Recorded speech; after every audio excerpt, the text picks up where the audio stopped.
Hello, അപ്പോൾ നമ്മുടെ പുതിയൊരു വീഡിയോയിലേക്ക് എല്ലാവർക്കും സ്വാഗതം കേട്ടോ. ഇപ്പോൾ നമ്മൾ കണ്ടുകൊണ്ടിരിക്കുന്നത് ഓണമായിട്ട് നമ്മൾ തൃക്കാക്കര അപ്പനെ ഉണ്ടാക്കുകയാണ് കേട്ടോ. അപ്പോൾ ഇവിടെ എങ്ങനെയാണെന്ന് വെച്ച് കഴിഞ്ഞാൽ നമ്മുടെ അമ്മച്ചനാണ് എല്ലാം ചെയ്യാറ്. നമ്മൾ നന്നായിട്ട് മണ്ണിങ്ങനെ കുഴച്ചിട്ട് ഒരു ത്രികോണ രൂപമായിട്ടാണ് കേട്ടോ ഒന്ന് ഉണ്ടാക്കുക. അപ്പോൾ ഉണ്ടാക്കുന്ന തിരക്കിലാണ്. നമ്മുടെ ഇവിടെ ഇതിനെ മാധൂരം, നമ്മൾ പറഞ്ഞു മാധൂരം എന്ന് പറയും, മാതേവരം അങ്ങനെയൊക്കെ പറയും. പാലക്കാട് സൈഡൊക്കെ അങ്ങനെയാണ് നമ്മളധികം പറയാറ്. തൃക്കാക്കര അപ്പനാണ്. അപ്പോൾ നമ്മളതിങ്ങനെ നന്നായിട്ട് മിനുസാക്കാൻ വേണ്ടിയിട്ട് മണ്ണൊക്കെ ഇട്ട് സെറ്റാക്കുകയാണ്. അപ്പോൾ മിനുസാക്കിക്കൊണ്ടിരിക്കുകയാണ് കേട്ടോ.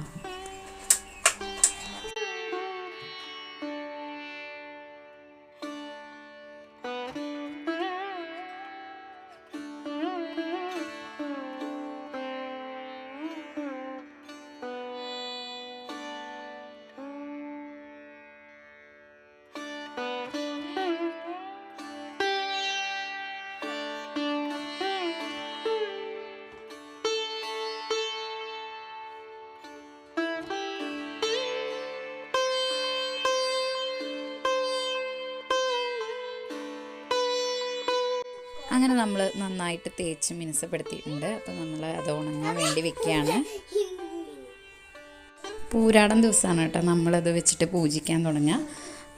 അപ്പോൾ നമ്മളതിൻ്റെ 2 ദിവസം മുന്നേ അല്ലെങ്കിൽ തലേ ദിവസം ഉണ്ടാക്കിയാലും മതി, ഉണങ്ങണം നന്നായിട്ട്. അപ്പോൾ പൂരാട കുട്ടികളെയൊക്കെ ഉണ്ടാക്കണം കേട്ടോ.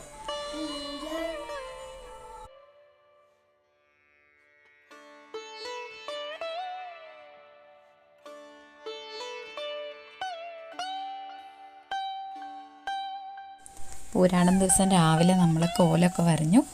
അപ്പോൾ നമ്മളങ്ങനെ രാവിലെ പൂരാടം ദിവസം രാവിലെ പൂക്കളൊക്കെ ഇട്ടു. തൃക്കാക്കരപ്പനെ പൂജിക്കാനുള്ള തയ്യാറെടുപ്പിലാണ്.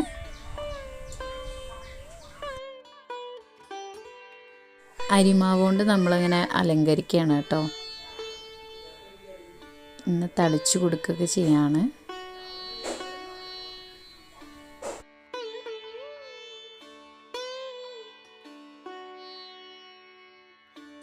പൂജിക്കുന്ന ആളങ്ങനെ റെഡി ആയിരിക്കുകയാണ് കേട്ടോ. പൂക്കളൊക്കെ വെച്ച് നല്ല ഭംഗിയായി അലങ്കരിച്ച് നമ്മൾ പൂജിക്കാനുള്ള ഒരുക്കത്തിലേക്ക് പോവാണ്.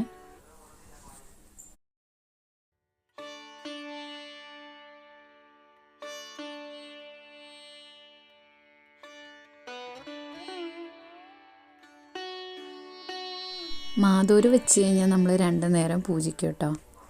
അപ്പോൾ അത് പൂജിക്കാനുള്ള ഒരുക്കത്തിലാണ്. ഇടയ്ക്ക് വെള്ളത്തിലൊക്കെ കളിക്കുന്നുണ്ട്. എന്നാലും അവൻ പറഞ്ഞ പോലെയൊക്കെ ചെയ്തു കേട്ടോ. അവൻ അമ്മച്ചി ഇങ്ങനെ പറഞ്ഞു കൊടുക്കുകയാണ്, ഇങ്ങനെ ചെയ്യണം അങ്ങനെ ചെയ്യണം എന്നൊക്കെ. അപ്പോൾ അവൻ ശ്രദ്ധിച്ചിരുന്ന് കേട്ടിട്ട് ഒക്കെ ചെയ്യാണ്.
അങ്ങനെ നമ്മൾ തിരുവോണ നാളിൽ രാവിലെ ഇതുപോലെ മഹാബലി തമ്പുരാൻ്റെ ഒരു രൂപം കൂടെ ഉണ്ടാക്കി വെച്ച് തൃക്കാക്കരപ്പൻ്റെ കൂടെ വെച്ച് പൂജിക്കും കേട്ടോ. അപ്പോൾ എല്ലാവർക്കും ഞങ്ങളുടെ കുടുംബത്തിൻ്റെ ഹൃദയം നിറഞ്ഞ ഓണാശംസകൾ. ബായ്.